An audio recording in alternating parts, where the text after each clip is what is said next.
I was a medical student here, I was doing my obstetrics rotation. A woman came to the clinic. She had been pregnant like 5 times, which we call gravid 5. And she came at 38 weeks gestation. Now, your pregnancy is said to be 10 once you completed 37 weeks, because your expected date of delivery is like 40 weeks. So once you're 37 weeks, you start expecting labor normally. So she come by, when she came at 38 weeks, the consultant was like, you're coming late and all of that. And she's like, I've done this 5 times. I've been pregnant 5 times.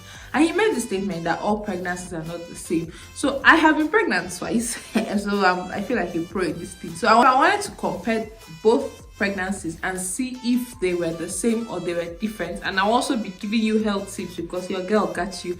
So let's go right into this video. Okay, the first is nausea and vomiting.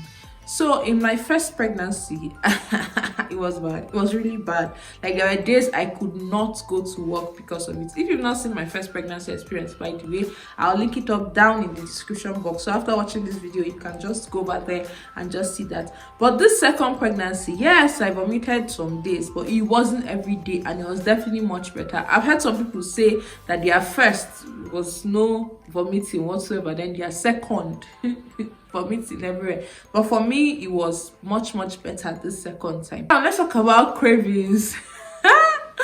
If you watch anything, you know that they talk about pregnancy and cravings. Well, for me, I didn't really have any crazy cravings in the first or the second.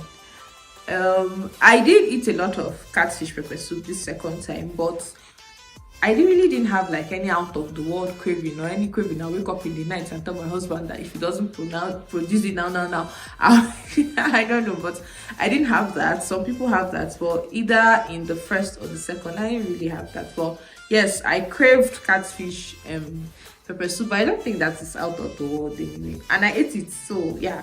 Let's talk about my appetite. My first pregnancy, I really didn't have appetite. I could only eat, especially the first trimester, yeah, I could only eat white soup, that is salad soup.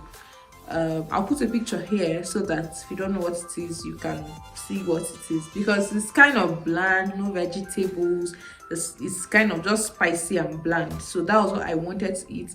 And then for stew, I didn't even want to taste tomatoes. I just used to grind up peppers and fry as stew, because that was what I could take. I wanted spicy things. But this second one, oh my god, I ate like, I don't know, but I ate food a lot of. I gained a lot of weight. I ate a lot of food. So definitely my appetite was better this second time. Let's get down to something that also happens to me. I don't know if it's universal to everybody, but when I'm pregnant, I find it difficult to fall asleep. If you know me, you know I like sleep. I really like sleep, trust me. But when I'm pregnant, I find it difficult to fall asleep. In the first one, yeah, it was bad. But the second time, well, I still had it, but at least around 12:1, I would be able to fall asleep. Or even sometimes 10, because sometimes in discussion, I actually sleep off. So probably the stress of work and a lot of that contributed. But yeah, it was definitely better this time around. I found it easier to fall asleep. I found it more comfortable, even though I still had to toss and turn to find a comfortable position because of the bomb. But other than that, it wasn't really as bad as the first time. The other thing I want to talk about is these headaches I used to get. In my first pregnancy, it was really bad. Like, I would just be standing and one mighty headache would hit me with a lot of dizziness, and I'll feel like falling. I had a few episodes of that in this second pregnancy, but it wasn't as much as the first one. Now let me put this out there: not all headaches are normal in pregnancy, okay? So if you're getting a lot of headaches, you need to check your BP. You need to have your doctor check your BP, because it could be a sign of something we call preeclampsia, which is raised blood pressure due to pregnancy, with also protein in urine. So typically when you complain that you're having headaches in pregnancy, they will take your BP and they will check your urine for protein to see if you have preeclampsia. I hope this has helped you, and if this video you're enjoying it so far, kindly hit the like button, and if you've not subscribed, please subscribe so that you will join the family. I make content on motherhood, health, and like I say, all things Nigeria. So you should join this family. So, well, another thing I wanted to talk about was my energy level. A lot of pregnant women, or let me not say a lot, some pregnant women feel like they don't have energy when they are pregnant. They feel weak and all of that. My first pregnancy, that happened to me, especially towards the delivery time. I was feeling weaker and weaker. Like the thought of waking up and just going anywhere was just stressful. In fact, to induce labor, my husband used to force me to take walks. But this pregnancy was better in that sense. My energy levels were higher, not higher than normal, but like me without pregnancy, but higher than the first one. I was still able to, be jumping up and down. And something I want to talk about, my gaits changed, but it did not change much. The first one, I used to waddle like a dog because I used to feel pain in my pelvic bone. So I used to feel like the two bones were rubbing together. So I had to open my legs to be able to walk.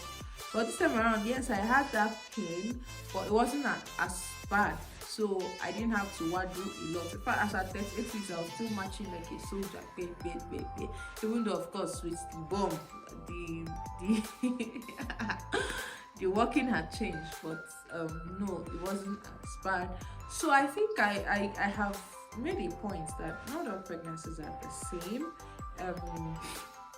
Every pregnancy is different. I don't know if I'm going to have a third baby, but if I do, it might not be the same with the first and second. So yeah, the point that the obstetrician in medical school made is actually quite valid. So it's important that you come to register for antenatal. Don't say, oh, I've been pregnant 5 times or 6 times, or even 2 times, because me, I was feeling like a pro this second time anyway. So even if it's your second time, it's not your first time, it's still important for you to register for antenatal, because antenatal care is very, very important. You are monitored, because during pregnancy, a lot of things are happening to the body, a lot of changes due to the hormones that are being produced to support the baby. So a lot of things can change. Women develop hypertension in pregnancy. Women develop diabetes in pregnancy. A lot can happen, and it's also important to monitor the baby as well, their growth, so that we have the best outcome, which is mother and baby alive and well at the end of the 9 months. So I've come to the end of the video. Thank you so much for watching. If you liked it, remember to share, and if you've not subscribed at this point, have fun now, just hit the button. It's free of charge. I'll see you in the next video. Bye.